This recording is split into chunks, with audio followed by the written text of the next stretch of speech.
Good evening everybody, Car Biker here on a beautiful, again, it's spring evening. I don't know when this will be, midsummer by the time this comes out. I must catch up. I think I keep saying that, but we're still in spring for another week or so, and we're in the middle of a heat wave. I've had 2 weeks off. Today was my last day of holiday. It's now Friday evening, and the first week I thought, well, am I going to get any decent weather for this entire holiday? It's been rubbish. And then the second week has gone completely the other way. It's been way too hot.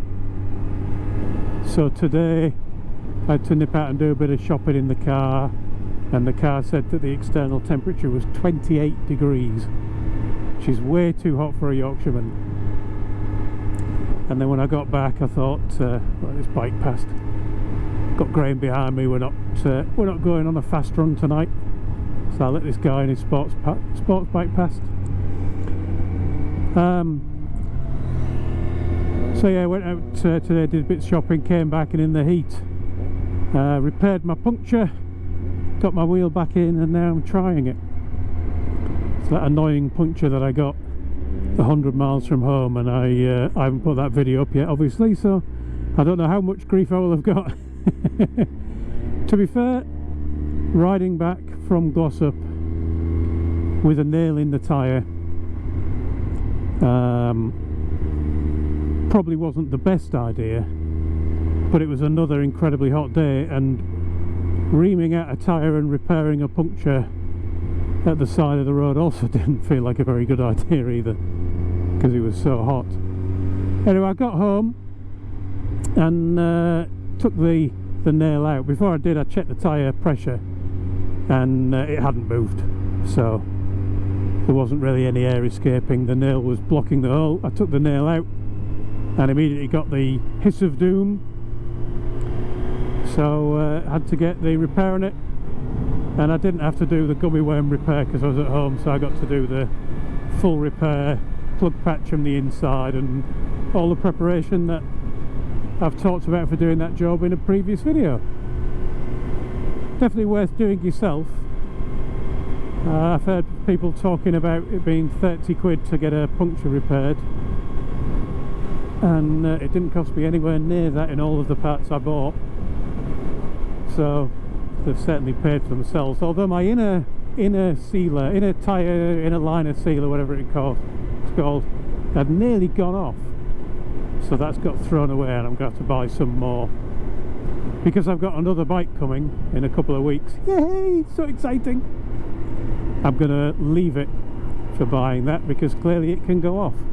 All of my other chemicals are fine, but that one, yeah, it was nearly solid. I just about got enough out of it to seal up the inside of the tyre. So because I'll have another bike, if I do get another puncture, that's when I'll buy some more sealant, because I can always use the other bike up until it arrives and I get the job done. So anyway, tonight I'm testing out the tyre, and I'm escaping to Scarborough, bit of the coast, where hopefully the temperature is a little bit cooler because you've got the breeze from the North Sea, and the North Sea is always a lot cooler than the land, so it should be a nice little run out, and a cup of tea or maybe a cold drink at the seaside. What more can you ask for?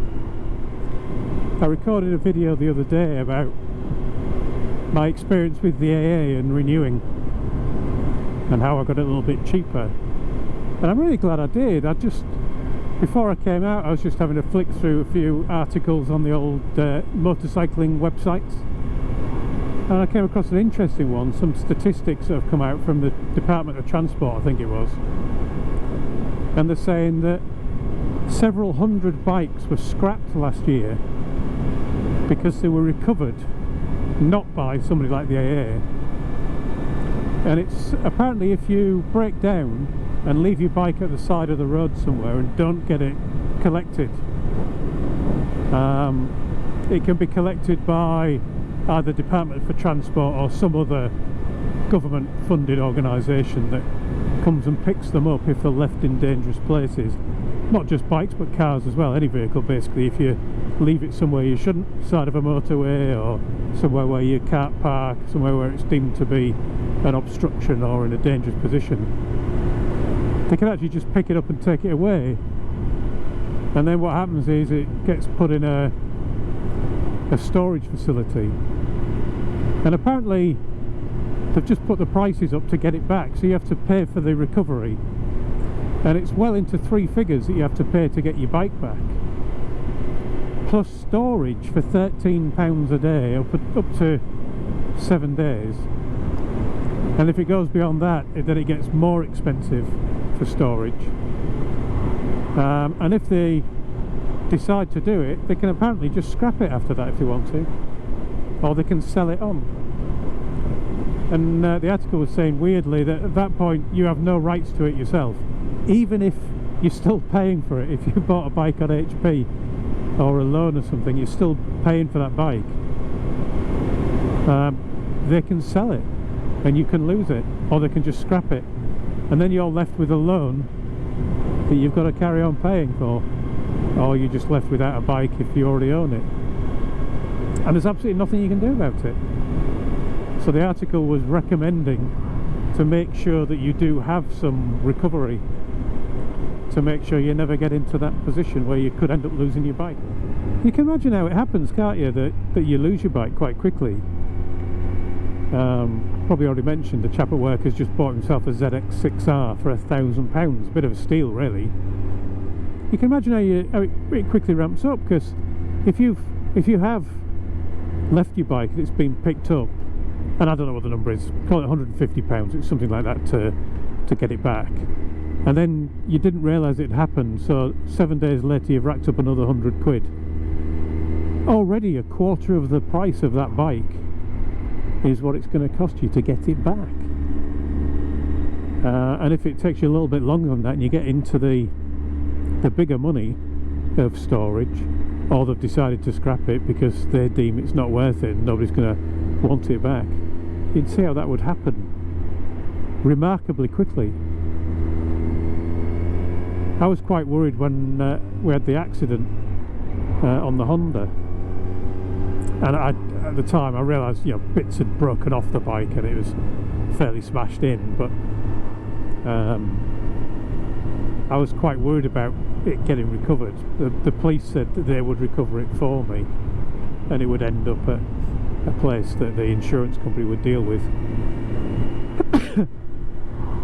But I was quite wary about just leaving it at the side of the road, but it would have been in that kind of position, I guess, because we just pushed it onto a pavement, and it was, I say we, I had some help. I could only really hold it with one hand because my shoulder was broken, but yeah, it was just left at the side of the road on the pavement. There's enough room for people to get past it and people to push a pram or a wheelchair past it, but I would imagine it wouldn't be too long before somebody would have come and taken it. I was more worried about a thief taking it, to be fair. But yeah, the police said that would all get sorted out for me, so that wasn't so bad. But if I'd have broken down at that point and decided to leave it there, I wonder how quickly they would recover it. You know, if you decided you'd run out of petrol and you'd walked off to get some, it'd taken you a few hours or something to get petrol and come back, and the bike's gone. You might just imagine it had been stolen at that point. So yeah, interesting one. Anyone got any experience of that? Let me know in them there comments. Thanks for watching, everyone. Ride safe, and I'll talk to you all again soon.